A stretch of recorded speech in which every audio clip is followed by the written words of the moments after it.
Ladies and gentlemen, welcome to the Rogers Kakasungura YouTube channel. As always say, a big thank you to each and every citizen who is really making sure that this platform is indeed growing. Kaka, you know, in several occasions, William Ruto has been telling the Western countries that he has no problem with the opposition. He has no problem with the critics. And he could love to have a strong opposition, and he could love to be criticized more. Recently, he said we should protect the freedom of the media, and even if they are writing negative or positive stories, it's his duty as the president, who is the custodian of the Constitution, to protect the rights of journalists. At the same time, the same individual is endorsing Moses Kuria's fight against the media. He says he will protect by all means possible Moses Kuria's rights. Ladies and gentlemen, I think there is a tendency, I don't know if you've really taken your time to analyze and understand. When Ruto is addressing the Western people, because I know, of course, the West values opposition and government. They value opposition. They protect opposition. Now, because Ruto entirely depends on loans from the whites, he speaks to please them. He lies in public.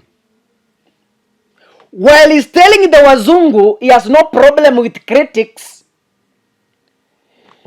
back home in Kenya, he is killing young people in Jacaranda who are freely expressing themselves on the cost of living.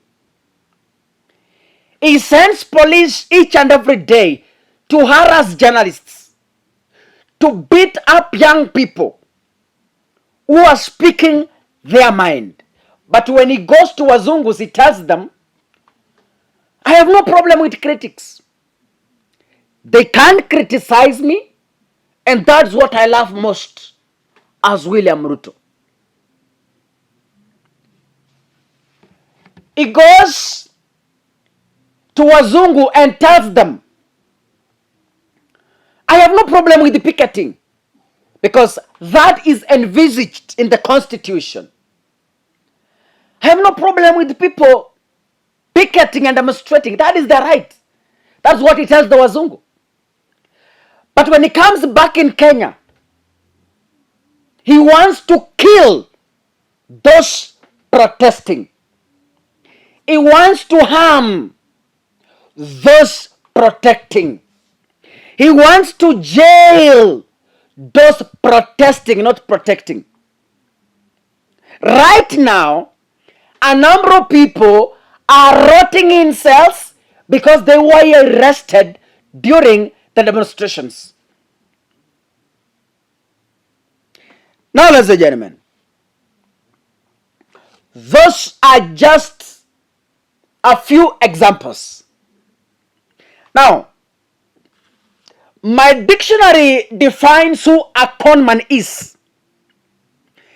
Kaka, these are not my own sentiments. William Ruto persuaded Kenyans to believe that Uhuru Kenyatta was the cause of the high cost of living. During the campaigns, William Ruto made Kenyans to believe that the cost of unga has been propelled by the handshake. Ruto persuaded Kenyans during the campaigns, and Kenyans believed that yes, the high cost of fuel is because of the Uhuru Kenyatta cartels in the petroleum industry. He made Kenyans believe so. But my question is, was this the reality? You and me know it wasn't. The high cost of living, it wasn't an Uhuru factor. If it was an Uhuru factor, Uhuru is out of power, Ruto is the president, what is the difference?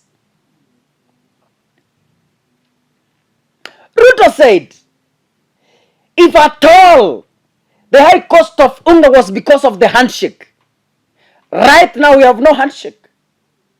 What is the difference? Do you believe whatever Ruto was saying during the campaigns was true? Of course, no. Now,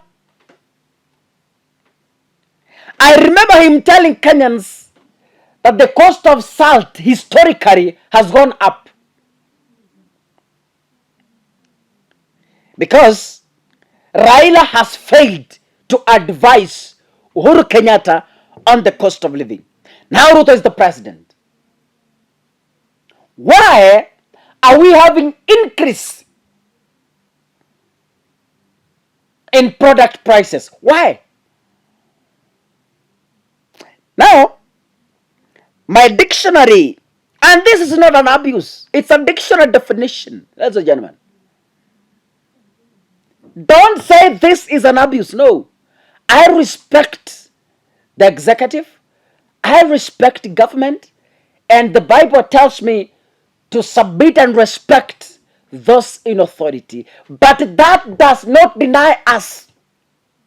That does not restrict us from calling a spade a spade. My dictionary tells me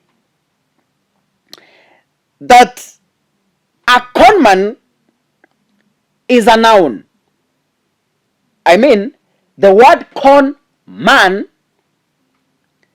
is a noun. And who is this in particular? When I tell you are a con man, that is not an abuse. It is a noun that defines your character. Sijui kama mnanipata.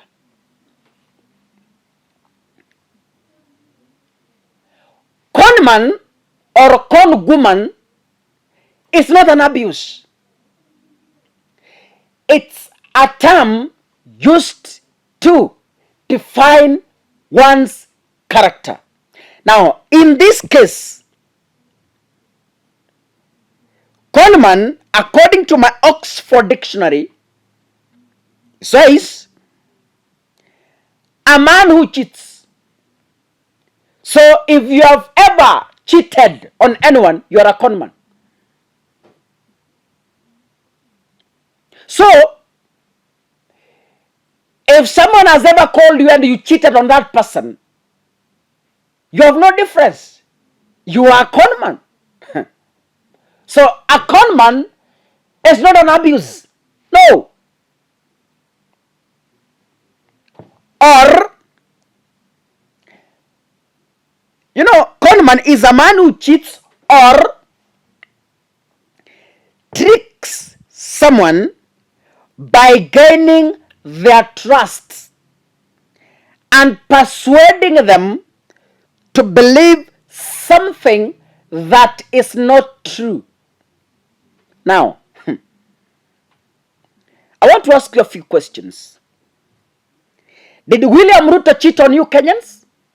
Just tell me on the comment section. Did William Ruto cheat on you during campaigns? Not even during campaigns, even now. Is William Ruto still cheating on you? Is he playing tricks on you to gain political trust? Did he persuade you to believe that the high cost of living was as a result of the handshake.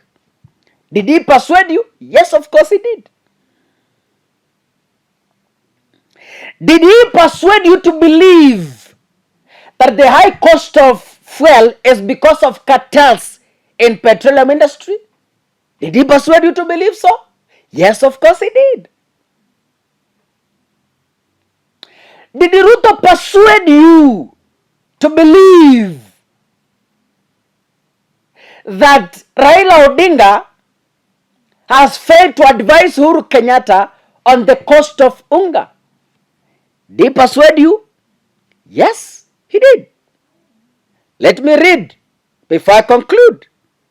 I want this to sink into your heads. I know police are following this video and they are saying, Kaka, I'm abusing leaders. I don't abuse leaders. I define their character. I know NIS are watching this video and they are saying, Kaka, you are abusing leaders. I don't. Conman is a noun, and its definition is a man who cheats or tricks someone by getting their trust and persuading them to believe something that is not true. Ladies and gentlemen, without fear of contradiction, without intimidation, yes, William Ruto is a true conman. God bless you. See you in the next video. Asante sana.